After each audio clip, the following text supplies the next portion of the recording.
Just after the Spanish Grand Prix, a 35-year-old US Army veteran, Sean Nelson, stole a tank from the California National Guard Armory in San Diego and drove off.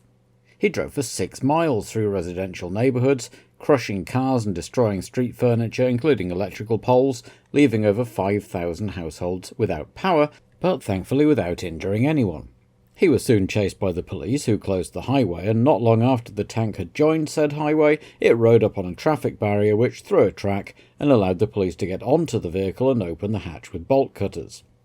Nelson refused to surrender, and the police opened fire, killing him. It was later determined that he had twice the legal blood alcohol limit in his system and a history of substance abuse, but his motivations for stealing a tank on that particular day remain unknown. The California National Guard, meanwhile, had some pretty interesting questions to answer about how come someone was able to simply drive into the armory through an unlocked gate, snip off a single padlock, and drive out in an M60 pattern.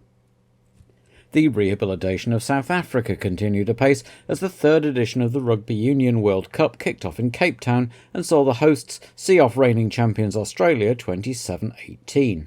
The 8 quarter-finalists from the 1991 edition, Australia, New Zealand, Western Samoa, England, Scotland, Ireland, France and Canada, were all given an automatic spot, as were the hosts, with the remaining 7 teams selected through qualifying tournaments, which gave birth to Côte d'Ivoire from Africa, Argentina from the Americas, Japan from Asia, Tonga from Oceania, and Wales, Italy and Romania from Europe.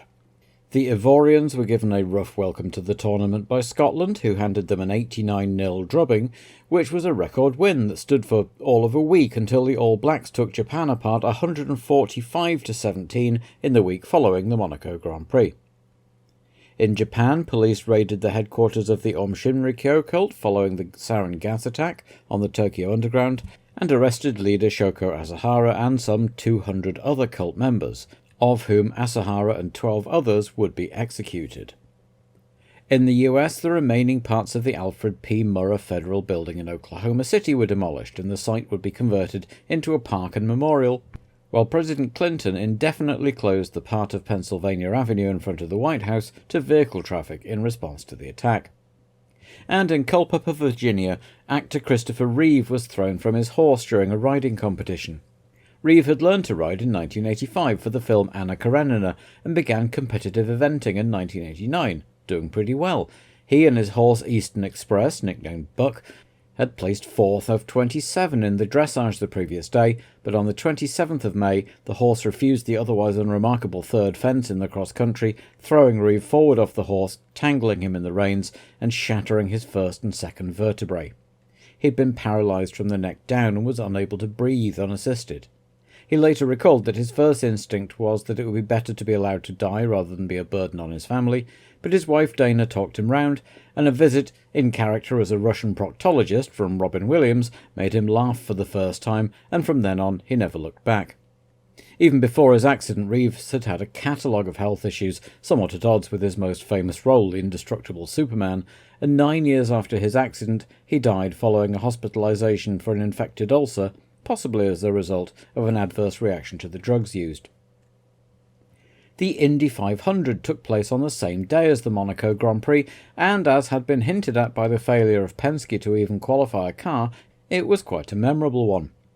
The race took place against a backdrop of political wrangling within the sport. Back in 1979 there'd been an acrimonious split in IndyCar racing that resulted in the new Championship Auto Racing Teams, CART, Championship splitting off from the United States Auto Club, USAC, but the latter body continued to run the Indy 500, allowing CART teams to enter, while CART for its part counted the 500 as part of its championship after 1983. It was a compromise that had worked so far, but new Indianapolis president Tony George was keen to cut the costs of US open-wheel racing, and in 1994 he announced the formation of the new Indy Racing League, with an all-oval schedule, an emphasis on homegrown American drivers, and production engines to reduce cost.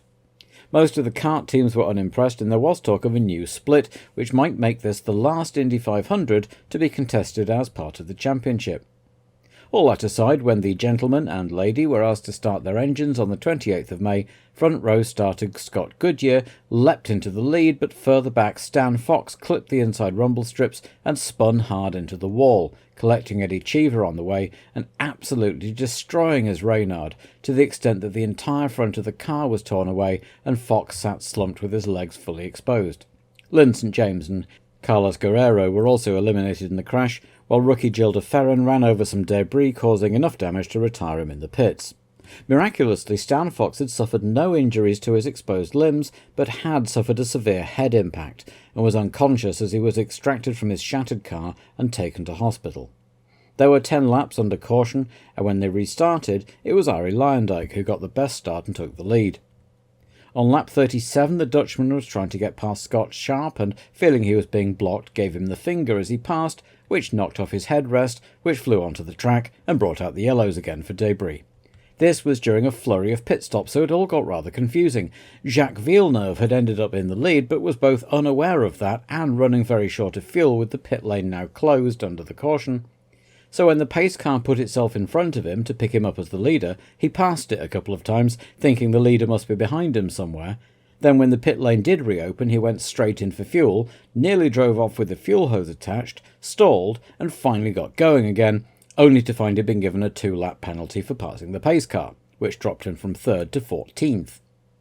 All of which put Michael Andretti in the lead, duelling with Maurizio Gugelmin, until Andretti tried to go outside, got on the marbles and rubbed against the wall, terminally bending his rear suspension. Then Scott Sharp had a prang which brought out the yellows again. As the race wore on, Villeneuve was on an absolute tear, getting 1 lap back and advancing to 6th place by lap 138, by which time Jimmy Vasser, Scott Pruitt and Scott Goodyear were the top 3. And when Vasser pitted on lap 157, Villeneuve regained the lead, but had to stop for fuel, and Vasser retook the initiative, only to wipe out when being passed by Scott Pruitt for the lead, which he lost to Goodyear straight after the restart, following the caution for Vasser's accident. On lap 184, it was Pruitt's turn to have a big accident, going into the catch fencing backwards and bringing out the yellows once more. So, with 11 laps to go, Scott Goodyear led Villeneuve, Eliseo Salazar and Christian Fittipaldi under yellows. The leader dropped back from the pace car to get a run-up, but hit the gas too soon and went shooting past the Corvette before it had pulled off, while Villeneuve stood on the brakes to avoid doing the same and nearly collected the 2 behind him. Goodyear was still in the lead, but he was now also given a penalty for passing the pace car. Absolute bedlam ensued, with his team telling him to ignore the black flags and keep going, and they would argue the toss after the race. After his 5-lap window to serve his penalty had expired, the USSC officials simply stopped counting Goodyear's laps, handing the lead, and 4 laps later the win, to Jacques Villeneuve, who'd actually done 202 laps thanks to his penalty, or as it was widely quipped at the time, he'd won the Indy 505. Scott Goodyear remained adamant that the pace car had been going too slowly and that any overtake he'd made was entirely accidental and that he'd seen green lights, though later telemetry and video evidence proved he was mistaken, and in any case his team elected not to protest the penalty in the end. Christian Fittipaldi finished 2nd in his first go at the Brickyard, much better than flogging round F1 tracks in a Minardi or a Footwork, and there was some comfort for Mercedes as Bobby Rahal put in a great shift to finish 3rd after qualifying 21st. Stan Fox meanwhile remained in a coma for 5 days before an operation removed a blood clot on his brain. He eventually made a full recovery but never raced again, and died 5 years later in a road accident, a head-on collision while driving overnight to a speedway meeting in New Zealand. In the world of Formula One, the big news of course was the departure of Nigel Mansell from McLaren. Norbert Haug of Mercedes had rolled the pitch a week before the Monaco race by saying he thought Mansell's $10 million a year salary was too high, and 2 days later it was announced that Mansell, Mercedes and McLaren had all agreed to a mutual termination of contract. Mansell explaining, apparently without bitterness, that he didn't have confidence in the car. For Monaco at least, Ron Dennis called on Mark Blundell, who'd scored a point for him in the opening round. The potential open seat at McLaren began an early round of driver musical chairs because there were a number of top drivers whose contracts were known to be expiring at the end of 1995, most notably Michael Schumacher, Alesi and Berger both at Ferrari, and David Coulthard at Williams. Schumacher had said at Imola that he wouldn't make his choice of team until the end of the season, so Mercedes would be working flat out to impress Michael and his manager Willy Weber with the idea that they were serious about a long-term project for success and had the capacity to offer him a competitive car for 1996 and beyond. Luca di Montezemolo and Jean Todt were equally keen to recruit Schumacher for Ferrari as the last piece of the puzzle they thought they needed to get the prancing horse back to the top, and Niki Lauda had been sent to open negotiations, and needless to say, Flavio Briatore was keen to keep hold of his star driver too. Nice problem to have for Schumacher, but down at the other end of the pit lane, the SimTech team were almost certainly doomed. It transpired that the XTC energy drink firm didn't actually exist, and the team had never received a penny from them, while Japanese sponsors Men's Tenoras, who were going to be paying a tidy sum for Hideki Noda to oust Schiatarella from Canada onwards, had changed their minds and withdrawn all sponsorship as the financial implications of the Great Hanshin earthquake continued to bite. The team had managed to accumulate £6 million in debt since its debut in 1994, and this double blow meant that Worth was trying to find a buyer. David Richards of ProDrive, David Spears of F3000 Team Supernova, and inevitably Tom Walkinshaw were all spoken of as potential investors or buyers, or even Jos Verstappen himself, but nobody thought it was a good way to spend their money, and Worth was forced to announce that Monaco would be SimTech's last race, and they would not be making the expensive trip to Montreal unless a miracle occurred in the meantime. It was a year on from Karl Wendlinger's big accident at Monaco, but the Austrian would be watching from the sidelines, the team having decided that he needed more recovery time, and his place was taken by Williams test driver Jean-Christophe Bouillon. Car 29, Jean-Christophe Bouillon. Jules Bouillon, as he was usually known, was born in Brittany and went into karting at 13, working his way up through the French domestic series before attending the famous racing school at Montlhéry. From there he won the French Formula Ford 1600 title in 1989 and moved up to Formula 3, placing 6th in his first year, 1991, then 4th in 1992 with Graf Racing. Moving to Appomattox in Formula 3000, he endured a tough 1993 with 5 retirements out of his first 7 races, but came good to take a brace of second places in the Magny-Cours-Nogaro double-header finale, which saw Frank Lagorce come out of nowhere to win 2 races and crown Olivier Panis as champion. His form earned him a drive with Dams as Panis' replacement, and again things didn't look too clever for Jules early on, a 4th place in Pau his only score out of the first 4 races of the 8-race season, but he came second to Lagorce, who'd moved the other way to Appomattox in Germany, then won the last 3 races on the trot to take the title by just 2 points from Frank. Daniel Tremor, head of the ELF driver development programme, got him the testing berth at Williams, a hot seat given its last 2 occupants were now the team's race drivers, and both he and the team were happy to loan Jules out to Sauber to give him some full race experience. Renault, for their part, were also keen to do well in Monaco because in their 17 years in Formula 1 as a team and engine supplier, they had never won in the Principality, at least partly thanks to its domination by Ayrton Senna in the later years, though Alain Prost would no doubt recall with a wince the 1982 race when, leading with only a few laps to go, he was caught out by a sudden shower and went into the wall. Powering the 2 best cars in the field probably aided Renault's cause, though stranger things had happened at Monaco, like in 1982.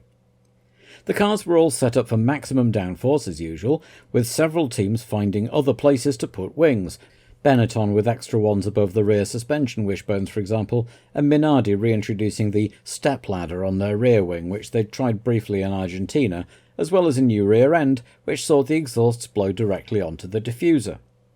Ferrari had a new evolution of their V12 engine which was supposed to give a more flexible response for the tight circuit, while Tyrrell finally introduced their new Hydro-Link suspension which Jean-Claude Migeot had been working on. And so, with Damon Hill's mother Betty in attendance, as she usually was for the Monaco race her husband Graham won 5 times, the cars went out onto the circuit. As usual, the first qualifying session took place on Thursday, and this was the first track all season that hadn't had any alterations from the previous year, so the 9 rookies, Irvine, Montemini, Diniz, Inoue, Salo, Coulthard, both SimTech drivers and Bouillon, were at more of a disadvantage than usual. Jules' new teammate Frentzen wasn't technically a Monaco first-timer, but he'd only done 1 qualifying session before Wendlinger's accident and the team withdrawing in 1994. Thursday qualifying was interrupted by a sudden downpour about half an hour in, which effectively stopped any attempts to go quicker, with a lazy top of the times at the end of the day, but on Saturday the weather looked much better. Saturday morning's warm-up was enlivened by a contact between Frentzen and Schumacher, which bent the Benetton's rear axle and led to some heated German invective in the pits later. The two weren't exactly bosom buddies at the best of times. Then Taki Inoue spun and stalled his footwork in an awkward spot at the Mirabeau. Taki got out and waited for the car to be craned away, but instead the session was red flagged and a tow vehicle arrived, so he hopped back in the cockpit, but didn't do up his safety harness because what could happen when being towed very slowly. Enter Jean Alesi, rally driver extraordinaire, who had, for reasons still unclear, been released onto the track to do a demonstration lap in the Renault Clio safety car, with the FIA press delegate in the passenger seat. Barrelling round the course, the marshals having put all their flags away, Ragnotti suddenly came upon the footwork under tow in the swimming pool complex and went straight into the back of it, rolling the lightweight F1 car right over and depositing Inoue on the tarmac. Fortunately, he was only slightly bruised and somewhat bemused, and was cleared to race the next day, but it could have been a lot worse. Frentzen's car, meanwhile, had been sufficiently bent that Bouillon would have to go out early and do what he could on Saturday's qualifying session, then hand his car over to HH. Saturday's qualifying session then would be vital, as it ever was, for Monaco, but there would be disappointment for Alesi, as a hydraulic failure on the number 27 Ferrari kept him out of action for most of the session, and a late attempt to set a fast lap in Berger's car didn't yield any improvement. Instead, the session developed into a shootout between Schumacher and Hill, who traded fast laps back and forth during an entertaining hour. At the end of play, it was Damon Hill who sat on top of the timings and would have pole position for the race, with Schumacher alongside on the front row. Coulthard did superbly on his first visit to Monaco in third, ahead of Berger, with Alesi frustrated to be down in fifth, where he would line up alongside Mika Hakkinen. The other four Brits were all together next, Herbert and Brundle in 7th and 8th, Irvine and Blundell in 9th and 10th, with Barrichello 11th and Panis 12th, unhappy to be outqualified again by Martin. Bouillon's car broke down early on in the session, which meant that Frentzen couldn't set a time at all, so they ended up 14th, Frentzen, and 19th Bouillon. Not bad for his first time in the car though, and better than Wendlinger had managed in the season so far. While Sciattarella picked up a suspended $20,000 fine for his attempts to get his car back facing the right way on Thursday, on his way to 20th. Neither Montemini nor Inoue set a Saturday time and would line up at the back. The traditional Saturday afternoon F3 support race had lost some of its lustre in recent years, but there was still nearly a full F1 grid as 25 Dallara F395 chassis with a mixture of Fiat and Opel engines and one Mugen Honda took to the circuit, and after 24 laps, Gian Antonio Pacchioni of the Tatuus team was victorious. But the press were far more interested in the runner-up, who chased him all the way, Michael Schumacher's younger brother Ralph. Max Angelelli made up the podium, while Sauber's test driver Norberto Fontana, who'd won the first 4 races of the German F3 series so far, came in 8th. Sunday was warm and sunny once more, and the Ferraris were fastest in the morning warm-up, but what really counts at Monaco on race day is not outright speed, but position on the track, and that would all come down to the start. Alesi was thoroughly amped up after his frustrating Saturday, and when the green lights went, he charged for a gap inside Coulthard, but David squeezed him over a bit and he clipped the Williams, tipping it into a spin, while Berger then careened off his teammate's car into the bargain. With those three blocking Saint-Devote, and contact further back between Frentzen, Morbidelli and Katayama, and the two Simtecs, chaos ensued and out came the red flags. The spare Williams was hastily set up for Coulthard, and fortunately for Alesi and Berger, Ferrari had brought 2 spares to Monaco, as they usually do for just such an eventuality. Sauber had also had a spare chassis driven out from Hinwil, so Frentzen would be able to take the start too. No such luxury for Simtech though, so Sciattarella would miss what was looking like it might be his last race of the season, while Mika Salo would have to start from the pit lane as his car had been damaged, but not as badly as Katayama's, who was using the spare. They all went off for a second formation lap, except the unfortunate Verstappen, whose spare Simtech wouldn't start and was pushed off. If that was Simtech's last race, it was a very dismal one, particularly as Mimo's car had been damaged, not, it turned out, by the accident, but by falling off the recovery vehicle on its way back to the pits. So, 25 minutes later, off the remaining 24 went, and again Hill got through Saint-Devote first, this time with everyone else following: Schumacher, Coulthard, Alesi, Berger, Herbert and Hakkinen. The leading pair fairly stormed off, Coulthard nearly 2 seconds behind his teammate at the end of lap 1, a gap that increased lap on lap as the two rivals duelled around the sunny streets. It seemed clear that Schumacher could be going faster and was being held up, and he set a fastest lap on lap 4 to prove it, but Williams had been very secretive about their pit strategy and had been experimenting with a half load of fuel in the warm-up to see if they wanted to go for just one stop.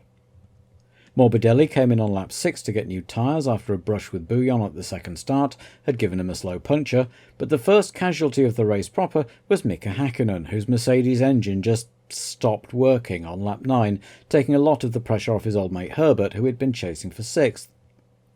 So Coulthard, Alesi and Berger running close together in 3rd through 5th places was the best viewing on track, as Hill had got slightly away from Schumacher, who had elected to spare his engine a little for the long haul.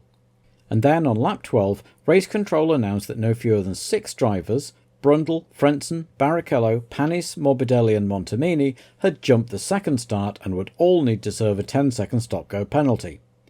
In they came to serve the penalties, though in Montemini's case he stayed out long enough to get in Hill and Schumacher's way. Suddenly Alesi shot past Coulthard, who was having more gearbox problems, and came in to retire on lap 17, stuck in second. It was all go in the pits. No sooner had Montemini finished serving his penalty on the same lap, but Brundle was in for his first tyre stop, dropping him to 14th, as Hill and Schumacher continued weaving through the traffic, the German taking the opportunity to get right on the back of Hill's Williams once more. Barrichello came in for his stop, as did Montemini, but no sooner had the Pacific gone back out again than out came the black flag for car 17. He'd stayed out longer than the 3 laps he was allowed to serve as penalty, which seemed a little harsh as it had been quite busy down that end of the pit lane, but clearly the race stewards were taking no prisoners this weekend. Hill was in just as that was happening, so on lap 24 of the 79, it looked like Williams were going for 2 stops. 8.4 seconds got Damon back out behind the Ferraris, until Berger pitted next time around. Schumacher, however, wasn't showing any sign of making his stop, and now had a gap of 10 seconds over Alesi and 28 over Hill. Almost enough already to get in and out still ahead of Damon. Schumacher shot past Katayama, who'd been 6th briefly before spinning and stalling on his way out of Casino Square, while Ukio's unfortunate countryman Inoue retired a couple of minutes later with a broken gearbox. Alesi was charging now, getting the gap to Schumacher down to 7 seconds, aided by Pedro Diniz, who held the leader up a little. As lap 30 came and went, it was starting to look as if Schumacher was planning just one stop. Further back, Herbert in the other Benetton was 5th, with Berger trying to get through as they came to lap Martini, but worn tyres or not, Schumacher just put on a bit of a spurt and increased the gap to 8 seconds, and at half distance it was clear that Schumacher and Alesi were both doing a one-stop race. Schumacher's stop was very good for a single-stop race, as Alesi charged through into the lead, setting fastest lap before coming in, an almost identical time to Schumacher, who flashed past the end of the pit lane just as Alesi was exiting.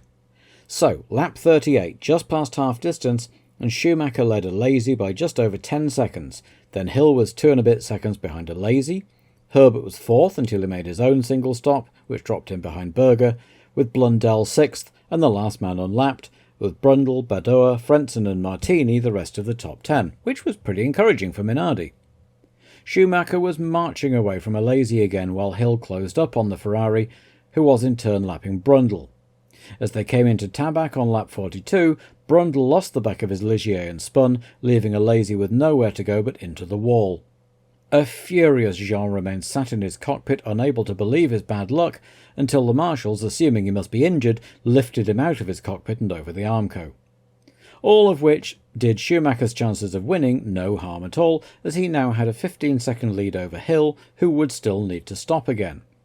Berger was now up to 3rd, but would also need to stop again, which 4th-placed Herbert didn't, and behind Blundell, now in 5th, Luca Badoer was now up in the points in the Minardi. But there was a lot of race yet to go, and he had Frentzen on his case, as Gachot pulled off with yet another dud Pacific gearbox. As Berger came in for his second stop, Martin Brundle talked to the BBC in the pits. Well, it's my fault. I was pushing very hard to try to make up for the penalty that I got at the beginning of the race. I really don't know why. but I just caught the bumps wrong coming into back. I lost the back of the car, touched the barrier on the way in, and I couldn't help but spin. And unfortunately, Alesi was just an innocent bystander. While Alesi understandably seemed in less of a chatty mood. Berger's stop had got him back out ahead of Herbert, who'd been having difficulty in traffic, and it was all go in the pits as first Blundell and Badeau pitted, Luca losing 6 to Frentzen in the process, while Panis missed his braking point exiting the tunnel and had to cut the chicane, an infraction which had earned several F3 drivers a reprimand and a fine the previous day. Hill made his second stop, exiting still second but now 32 seconds behind Schumacher and with very little hope of making up time unless something went wrong with the Benetton. As is so often the case at Monaco, by lap 60 of the 78, with Schumacher having lapped the entire field up to and including his teammate Herbert fourth, the race had turned into something of a procession as the difficulty of overtaking made itself felt and everyone just hunkered down to get their car to the finish. There were still 17 running though. 16 soon because Barrichello had a throttle issue again. It kept sticking open, which isn't exactly ideal anywhere, but especially not at Monaco, and he came in to retire before he hit something. There were 15 left on lap 65 as Salo trailed in with a dead Yamaha, while Panis was charging in pursuit of Badour in 7th place, getting comprehensively in Hill's way in the process until he tried just a bit too hard and clouted the barriers on the Casino straight. Oh well, Olivier, maybe next year. Badeau's relief was short-lived though, as he brushed a barrier himself and damaged his suspension, not enough to notice but enough to suddenly collapse on him a few laps later just as Hill was lapping him. Fortunately, not so badly that Luca couldn't steer his car to a runoff area. There was one more little bit of incident to keep everyone awake though, as Jules Bouillon tried a bit too hard defending his place from Morbidelli and spun to a standstill on the last lap, apparently unaware that Morbidelli was unlapping himself, not overtaking him. Nonetheless, the Frenchman had done enough to be classified 4 laps down, but he could be satisfied with a solid finish to a tricky first weekend. And so Schumacher sailed across the finish line with just a smidge under 35 seconds in hand ahead of Hill, with Berger making it 4 third places out of 5 and maintaining a 100% scoring record, followed home by Herbert, Blundell and Frentzen. The number 7 McLaren scoring points as soon as Mansell was replaced, which rather vindicated the decision McLaren-Mercedes had made, however it was arrived at. Behind the scorers were Martini, an encouraging 7th in the Minardi, Bouillon, classified 8th and still ahead of Morbidelli, with Pedro Diniz 10th, the second time all season a 40 had done enough to be classified, a mere 6 laps down. Williams would be scratching their heads about how they'd been shown up in the strategy department once again, while Schumacher extended his championship lead and Berger's 3rd place elevated him to, well, 3rd. And Johnny Herbert's 3 points helped elevate Benetton from 3rd to 1st in the constructors' race, with Ferrari going in the other direction, but Gerhard remained positive, saying he still thought that by the next race in Canada they should be on winning form. But Ferrari had been saying that for most of the season so far, and they were still tantalisingly close to winning, but not quite there yet. In the meantime, the incident with Inoue would be referred to the World Motorsport Council meeting between races, and no doubt Nick Worth would be asking some questions about compensation for the marshals dropping Schiattarella's car and costing the cash-strapped team both money in repairs and in lost potential earnings if Mimo had managed to finish. Nick still hadn't given up quite yet, and although his team would not be making the trip to Canada, Bernie Eccleston had agreed that in the interests of trying to keep a full grid, Simtech wouldn't have to pay the usual fines for missing a race, but it would still just be 24 cars lining up in Montreal in 2 weeks' time.